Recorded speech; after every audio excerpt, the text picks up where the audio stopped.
Assalamualaikum student. Today our topic is conjunction. Now open the page number 73 on your intensive course in English. Conjunction student पहले भी आप इसके बारे में पढ़ चुके हैं। कंजंक्शन जैसे कि किसी भी दो अल्फाज को, दो फ्रेजेस को, टू सेंटेंसेस या टू क्लोजेस को मिलाने के लिए आमतौर पे कंजंक्शन इस्तेमाल की जाती है। जिस कंजंक्शन का आमतौर पे ज़्यादा यूज़ किया जाता है आमतौर पे एंड किसी भी चीज़ के एडिशन के लिए, बट कंजंक्शन का हम इस्तेमाल करते हैं दो अपोजिट चीज़ों के लिए। इसी तरह और चॉइस के लिए आ जाता है आइदर और, ये आमतौर पे पेयर में इस्तेमाल की जाती है। आइदर और, या ये या वो, यानी दोनों में से किसी एक चीज़ के बारे में बात की जाती है और ये हमेशा पेयर में इस्तेमाल की जाती है। इसी तरह नाइदर नॉर, ये भी नहीं और वो भी नहीं, यानी दोनों में से कोई भी नहीं। बिकॉज आमतौर पे कंजंक्शन रीज़न के लिए इस्तेमाल की जाती है। जैसे कि स्टूडेंट आप अक्सर देखते हैं क्वेश्चन वाई से शुरू होता है तो उसका आंसर आमतौर पे बिकॉज में ही दिया जाता है। आफ्टर, बिफोर, व्हेन, आमतौर पे ये वाली कंजंक्शन टाइम को रेफर करती हैं। वेयर, एडवर्ब ऑफ प्लेस के लिए, हाउ, कैसे। इसी तरह ये जो बाकी कंजंक्शन भी है ये भी इसी तरह यूज़ की जाती हैं, जैसे कि इफ़ जो है कंडीशन के तौर पर इस्तेमाल की जाती है। आमतौर पे ये जो सिंस वाली कंजंक्शन है उन्होंने जैसे कहा है सिंस या एज। आमतौर पे जैसे आप टाइम वाले सेंटेंस करते हैं, जैसे कि प्रीवियस भी जब लेक्चर दिए गए थे प्रेजेंट परफेक्ट कॉन्टिन्यूस टेंस हम करते हैं, जब टाइम मेंशन कर दिया जाता है तो हम सिंस या फॉर का इस्तेमाल करते हैं। इसी तरह टिल और अनटिल वाली जो आपकी कंजंक्शन होती है ये भी टाइम को रेफर करती है। टिल, अनटिल और सिंस। एज और बिकॉज जो होती है वो आमतौर पे रीज़न को रेफर करती है। अब हम नीचे से इसकी एग्जांपल पढ़ते हैं। Read the following sentence paying particular attention to the conjunction underline. Where have you been, ये वही टेंस आ गया यानी प्रेजेंट परफेक्ट टेंस, यानी मैं जब तुमसे मिला था टाइम को रेफर कर रहा है। लेट अस वेट, मेरा इंतज़ार करो। Till there is no rain, जब तक रेन यानी बारिश नहीं होती है, भी टाइम को रेफर कर रहा है। As nobody is willing to say he did, the class will stay back for lunch. जैसा कि यहाँ पे रीज़न को जाहिर कर रहा है, जैसा कि आप अगली दो एग्जाम्पल भी पढ़ सकते हैं। कहीं पे सिंस टाइम को शो कर रहा है और एज सम टाइम के लिए भी आ रही होती है और रीज़न को शो करने के लिए भी आ रही होती है। नेक्स्ट वाला जो पार्ट है fill in the blank with suitable conjunction. जैसे कि ऊपर वाला आपको पार्ट समझा दिया गया कि कुछ कंजंक्शन टाइम के लिए आती हैं, कुछ टाइम के अलावा रीज़न के लिए आ रही होती हैं, एडिशन के लिए आ रही होती हैं। उसके अकॉर्डिंग रह के हम इस पार्ट को सॉल्व करेंगे। The rain has no stopped since early morning dash he step down.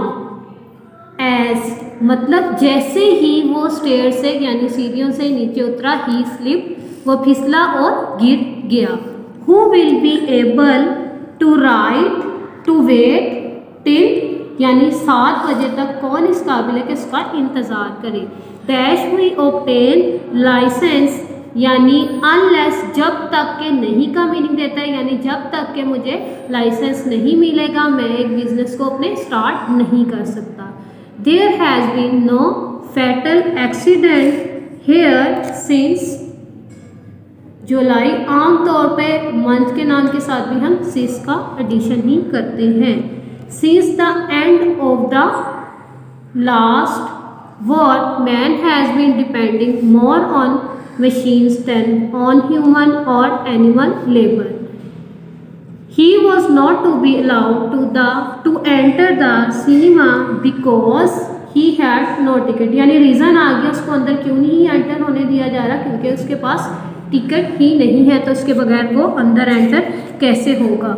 Last वाली है as the performer were preparing to go someone phoned up to stay, the show was cancelled। आपने सारी को ऊपर ध्यान से पढ़ना है, उसके अकॉर्डिंग यहाँ पे प्रपोजिशन का जैसे कि एडिशन कर दिया गया है इसको समझना है। अब now move to the structure. जैसे कि आपको पता है हर स्ट्रक्चर में किसी भी सेंटेंस को कंप्लीट करने के लिए हमारे पास सब्जेक्ट और वर्ब और ऑब्जेक्ट का होना कंपल्शन होती है। इसी तरह अगर मैं इसी स्ट्रक्चर को देखूँ वो किसकी बात कर रहे हैं, subject, verb object, infinitive, revision या इसके अलावा हम कुछ भी लगा सकते हैं। अब जैसे ब्लॉक के अंदर फर्स्ट एग्जांपल को देखते हैं। I is subject, some is verb, them is object और लीव यानी विदाउट टू उन्होंने आपको फर्स्ट फॉर्म ऑफ वर्ब दे दिया, तो ये किसके ज़ुमरे में, ये इन्फिनेटिव आ गया है। इसी तरह हम अगर नेक्स्ट एग्जांपल में भी देखें, द प्लेफुल गर्ल पूरा सब्जेक्ट है, मेड वर्ब है। नेक्स्ट अगर हम आ जाए, द ट्री पेसर्स ये इसका ऑब्जेक्ट आ गया, गो इन्फिनेटिव, अवे आगे एलेक्ट्रा में चला गया। ये सारा टेबल इसी के अकॉर्डिंग फिल किया गया है। नेक्स्ट आ गया रिटन पार्ट। रिटन पार्ट आपको पता है जब भी पीछे हम कॉलम करते हैं या स्ट्रक्चर करते हैं, स्ट्रक्चर के मुताबिक ही हमारा नेक्स्ट वाला पार्ट को हम फिल करते हैं। Complete the sentence in your own word. I watch the dog play in the park, play in the park. मैं इसको सेग्रीगेट करके बता देती हूँ ताकि आगे नेक्स्ट वाले आप इसी पैटर्न के तहत सोल्व करें। I is subject, watch is verb, the dog is object, play is infinitive और आगे जैसे उन्होंने रिवीजन दी हुई थी या एलेक्सेट्रा लिखा हुआ था, ये इसके अकॉर्डिंग आ गया। नेक्स्ट वाला भी आपके लिए मैं सोल्व करती हूँ। Did you hear someone shout for help. बाकी सारे भी इसी पैटर्न के थ्रू लेके सॉल्व किए जाएंगे। हेल्प स्टूडेंट जैसे कि दो सॉल्व किए हुए थे, मैंने कहा था आपने पिछले पैटर्न को फॉलो करते हुए आप इसको खुद भी सॉल्व कर सकते हैं और जो बच्चों ने खुद सॉल्व नहीं किया उसको नोट डाउन कर सकते हैं। काइंडली काम साफ राइटिंग साफ रखते हुए इसको नोट डाउन करना है। The cruel man made this children sleep without food. The next one is the security guard let the visitor sit in the lounge. I did not see the tree fall. The sixth one is the people felt the boat shake for some time. Didn't Lisa see the accident happen? We won't let the bridegroom दूल्हा go until he gives us a treat. यानी हम उसे तब तक नहीं जाने देंगे जब तक वो हमें दावत नहीं देगा। The next part is complete the following passage. It was 1 o'clock in the afternoon. I was walking home after school. The heat made me perspire. यानी इतनी गर्मी थी कि मुझे पसीना आना शुरू हो गया। Made me perspire. I saw a boy running across the road. A car was coming very fast, very fast. Suddenly I heard a loud noise. It made my heart stop. यानी मुझे ऐसे लगा कि अचानक से मेरा दिल जैसे बंद हो गया है। I looked again and saw the boy laying on the ground in a pool of blood. यानी वो जो उसका हार्ट एकदम से स्टॉप हो गया, उसने दोबारा देखा तो जो एक लड़का था वो ज़मीन के ऊपर गिरा हुआ था और उसके गिर्द ऐसे जैसे खून का दरिया हो। The sight made me sick. यानी वो नज़ारा देख के मुझे ऐसे लगा कि जैसे मैं खुद बीमार हूँ। Soon a police car arrived together with an ambulance. The policeman made the curious का मतलब होता है तजस्सुस करना, किसी चीज़ को जानना। ऑन लुकर यानी वहाँ पे जो लोग खड़े हुए थे। ऑन लुकर लीव यानी सारे वहाँ पे तमाशाई जो भी खड़े हुए थे वो जगह छोड़ के वहाँ से चले गए। The ambulance took the boy to the hospital. I heard the police sergeant talk to the driver. यानी मैंने देखा जो वहाँ पे लोग इकट्ठे थे वो चले गए। जब पुलिस आई तो पुलिस ने ड्राइवर से बात करना स्टार्ट कर दी. He also took down the particulars of the motorcyclist. यानी वहाँ पे जो मोटरसाइकिलिस्ट थे उनसे भी बात की. Then he got into the police car. Got into यानी उन्हें कार के अंदर बिठा दिया गया with the other constables and left. Student जो नेक्स्ट पार्ट है आपका पिक्चर वाला है. फर्स्ट वन फिल कर दी गई है आपके लिए. Make a sentence to describe each picture.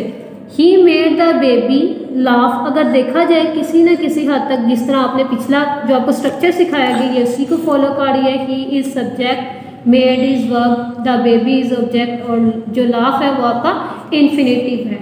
The next one is जैसा कि बाहर शोर हो रहा है तो हम क्या करेंगे, the noise make him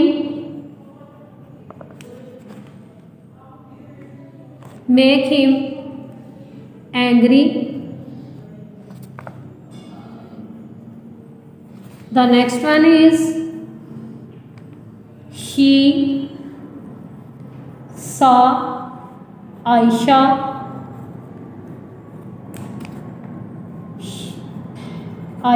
jump into the pond। The next one is यानी बॉय देख रहा है, इसका नाम भी लिख सकते हैं हम, Ali. Heard the bird sing on the tree. तो ये जितना भी काम किया गया है इसको ध्यान से आपने सॉल्व करना है, नीटली अपनी बुक के ऊपर सॉल्व करना है और इसको अच्छी तरह याद भी करना है और अपने कॉन्सेप्ट भी क्लियर करने हैं। थैंक यू, अल्लाह हाफिज़।